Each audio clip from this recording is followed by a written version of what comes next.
Hello, and welcome to our next set of revision lessons for Life Sciences for Grade 11.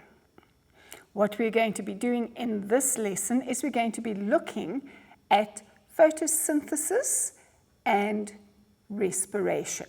Now, I know you didn't do them together when you did them in class, but there's a special reason that I want to put them together now because they actually are quite closely related.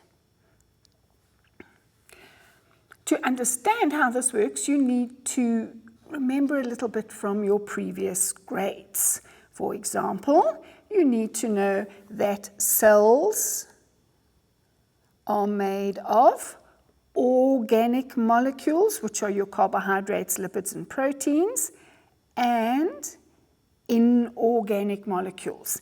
And they are arranged together in a certain way, and that is why you end up with cells, which you looked at in previous years. Now, the important thing to notice is that in a living cell, these compounds are in a continual state of activity. There's always something happening inside a cell, and what happens inside a cell is actually what keeps you alive. So, let's have a look. The molecules are in a constant state of activity, and that requires energy. Cells that are not alive have no energy, so nothing is happening inside them. All this activity that goes on in a cell is called the metabolism of a cell. In other words, the chemical processes that happen in a cell.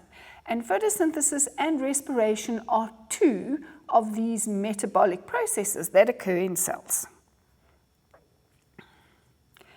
So, if we have a look here, to keep you alive, there are chemical reactions occurring in your cell all the time. When they stop, you die. You should know that everything that happens in your cell, all the chemical reactions, are catalyzed by enzymes, and you should know a little bit about enzymes and what they do. Now, there are quite a few metabolic processes, but we are looking at two types. Some processes are catabolic or breakdown reactions. In other words, they take organic substances and break them into smaller parts. And what is important is they are usually accompanied by the release of energy. That's why we break down food. We want to get the energy out of it. And the example that you studied was cellular respiration. The other type of metabolic reactions are called anabolic reactions, and they are build-up reactions. In other words, small molecules are put together to form larger ones, which then make up part of the structure of a cell. Important is that these anabolic reactions often need an energy input to join the molecules together, and the example is photosynthesis. So that's why we're looking at these two processes together, because they all involve energy. And just to revise, because you have done energy in your junior standards, but just to revise the types of energy you need to know. First of all, you need to know radiant energy, and that is energy that comes in the form of heat and light, and we get a lot of that from the sun. You should also know that kinetic energy is the energy of movement, and potential energy is stored energy. And in living things, there are two particular types, or one important type of stored energy, and that is chemical potential energy, which is stored in the chemical bonds between atoms. So when you talk about getting energy from your food, you're getting energy out of those chemical bonds. Now, to make the bonds, energy is used. In other words, energy needs to be put in to make the bond, and when the bond is broken, energy is released. And this is what actually keeps us alive. For chemical potential energy, there are two main forms. This one, you already know, that's all the food substances that we eat and we get energy out of the food. But there's another little molecule called ATP, and I call that instant energy because it's also chemical potential energy, but it provides a cell with energy the minute the cell needs energy. So ATP is what keeps you breathing and keeps your heart beating. Now, another thing you need to remember is that energy is never created or destroyed, but converted from one form to another. Now, sometimes energy seems to disappear, but it hasn't. If it seems to disappear, it's been released into the environment as heat because it cannot just disappear. It's just changed into a different form. So let's have a look at this picture. So the chemical potential energy, that's in the food we take in. Our body breaks it down and converts it to ATP. Instant energy, which your body can then use for metabolism. And you can see sometimes heat is given off when the energy seems to be lost. So let's have a look how energy flows through living organisms. Energy comes from the sun. It goes into a plant, and we know that what the plants do with that is they make food during photosynthesis. Animals eat the food and break it down and release the energy in respiration. And you can see now why I'm putting these two together. I just want to have a different color because what we're looking at now is how does the energy change? So the sun is radiant energy. When it goes into the plant, that energy is trapped as chemical potential energy. The animal comes along and eats the plant and breaks down that chemical potential energy and uses it. And the animal can then use the energy to move, in other words, convert it to kinetic energy, or the energy is lost in the form of heat. And what we're going to look at is how these two processes, photosynthesis and respiration, actually involve energy and how they work together. First of all, photosynthesis. You have heard of photosynthesis in previous standards. Energy from the sun. Oops, let me change my color. Pen back to red. Okay, so energy from the sun or radiant energy hits the leaves of a plant, and the plant uses that light to make food.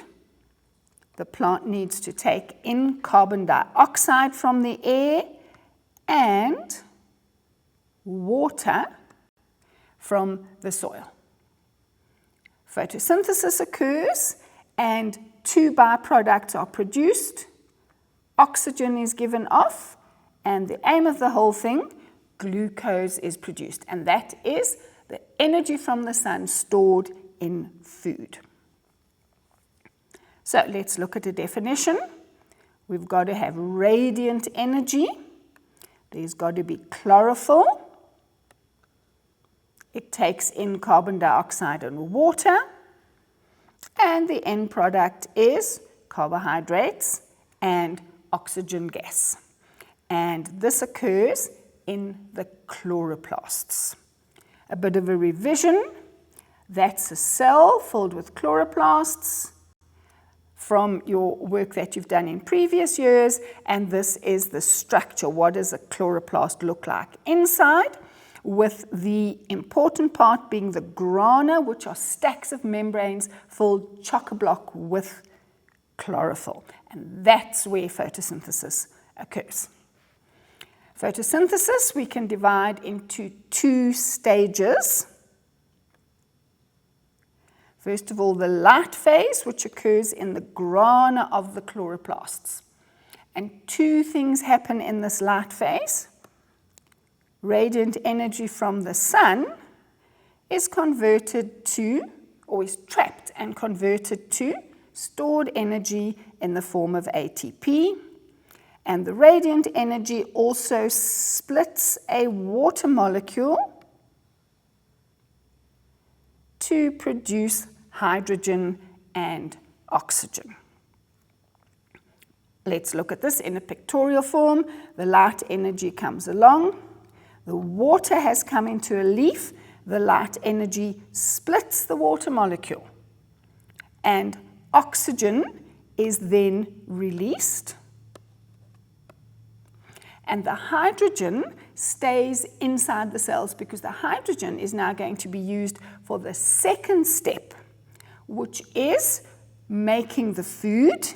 And for that, we need to have carbon dioxide. And basically, what happens is the energy from the ATP is used to join the hydrogen to the carbon dioxide to make organic food. And that happens in what we call the dark phase or the light-independent phase because it doesn't need light.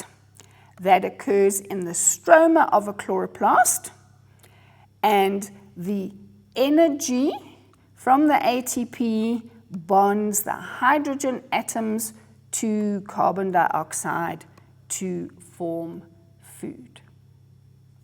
By now your brains are probably a bit boggled, so maybe we need to take a break, and I'll go over that when we get back.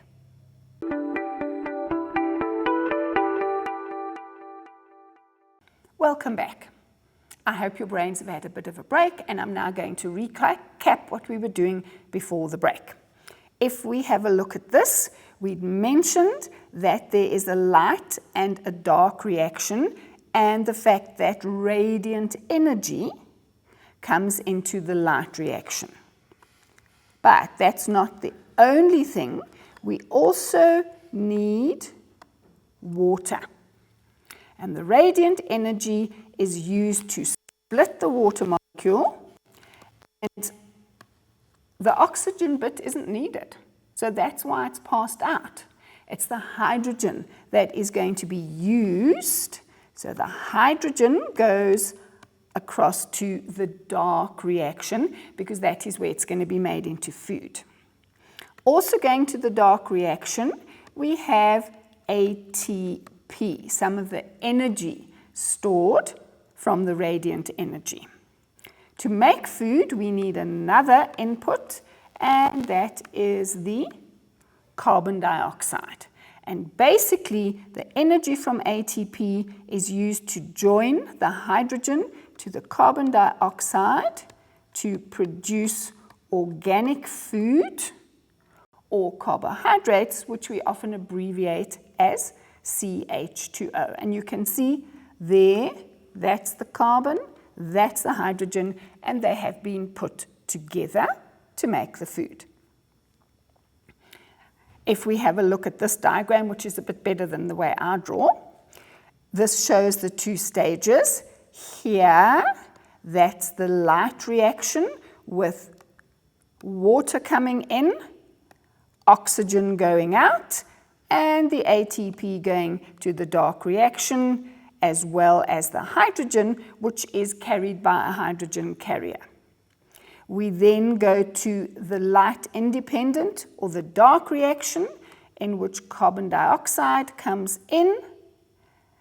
The hydrogen is added to the carbon dioxide, producing organic food.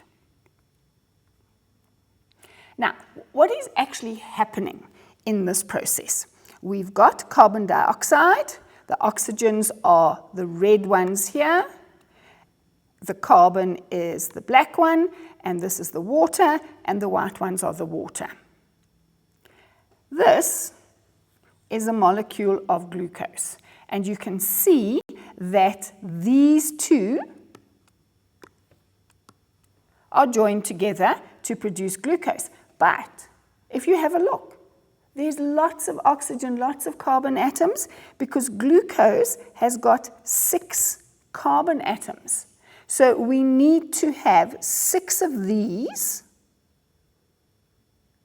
to join to a whole lot of hydrogens to actually make up a glucose molecule. And that's why the sun's energy is needed. To break these bonds here, separate the atoms, and then put them all together in a slightly different way to make a glucose molecule. After this has happened, there's some leftovers, and the leftovers happen to be oxygen, luckily for us, because we need to breathe it in. Because a glucose molecule has got 6 carbons, we need to have 6 carbon dioxides, 6 waters, and 6 oxygen atoms are released.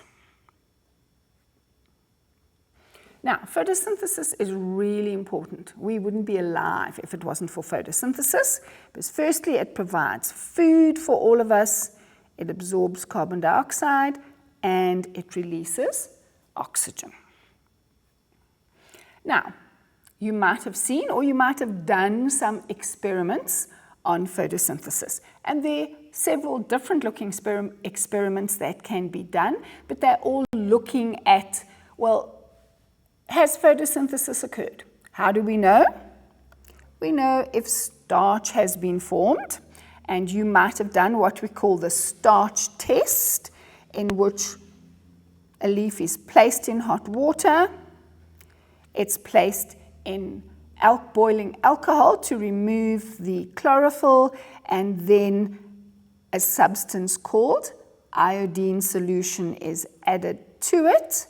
And if there's no starch, that is what the leaf would look like. And if starch is present, that is what the leaf would look like. So it's a way of saying, has photosynthesis occurred? Another question that can be asked is, well, has oxygen been released? Because if it has, then we know that photosynthesis must have occurred. And this experimental setup here is a way to test to see if oxygen is formed, because if you put a bright light, this is a diagram, here's a nice bright light, put next to the plant, and as you can see here, as the plant photosynthesizes, bubbles of oxygen are given off, and oxygen collects in the top of the test tube. And this is a way of proving that photosynthesis has occurred, because where else would the oxygen have come from? Another experiment that can be done is, will photosynthesis occur without light? Is light necessary for photosynthesis? And there are several ways of doing this experiment, but the important thing is you deprive part of a leaf of light. In this particular example, a block has been put over the leaf has been left in the sun, and when you test the leaf for starch, surprise, surprise, the strip that didn't have light doesn't have food in it.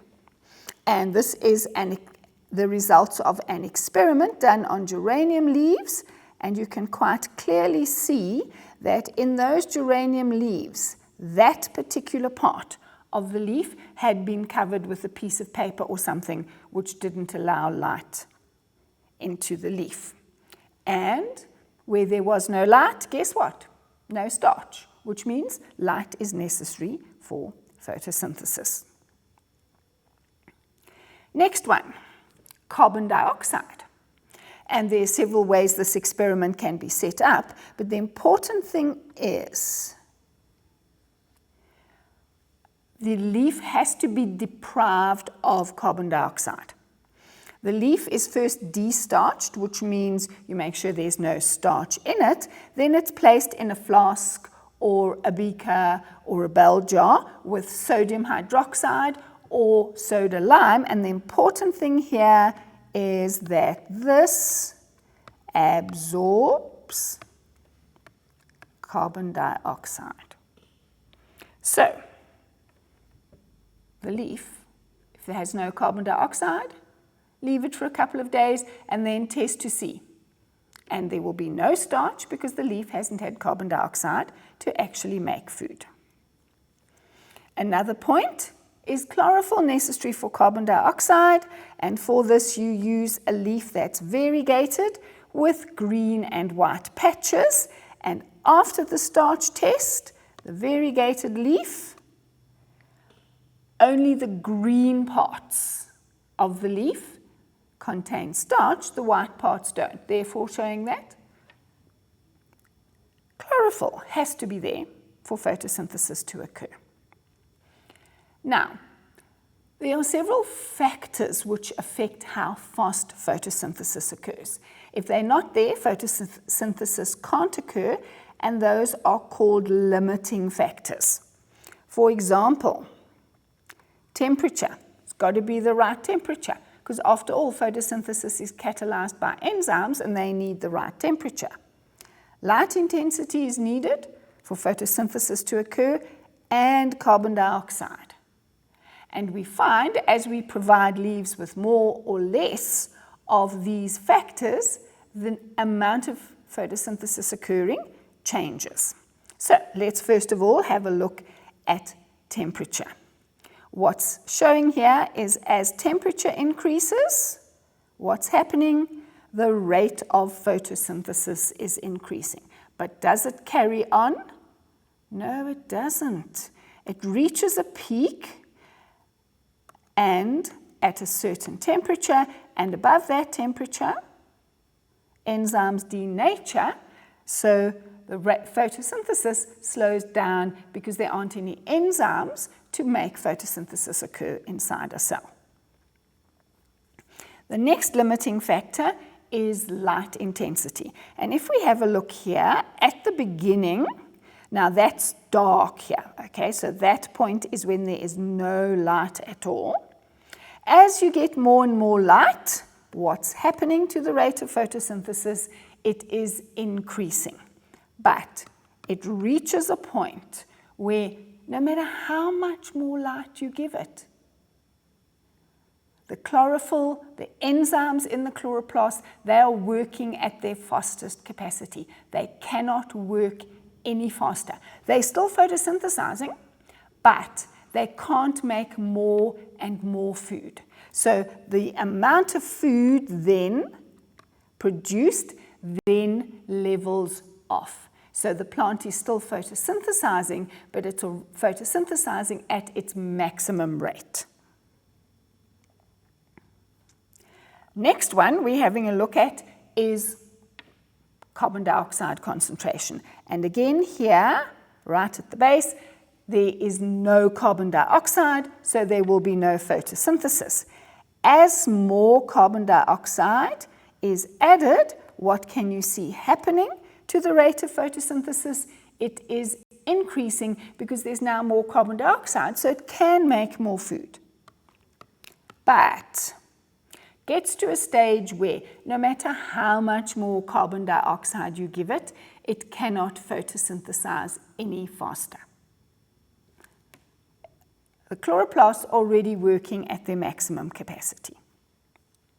Then, the last point, you need to link the aspects of photosynthesis. You need to link what you did in your previous years where you learned about the structure of a leaf, and you need to know how the structure of the leaf, for example, the palisade mesophyll, how does that help photosynthesis? Why is the spongy mesophyll there? How does the carbon dioxide get in through the stomata? How does water arrive in the phloem? So you need to be able to link your previous knowledge to what you're learning about photosynthesis. I hope that hasn't confused you too much, and I hope it's given you a better understanding of why photosynthesis occurs. It's our source of food. See you next time.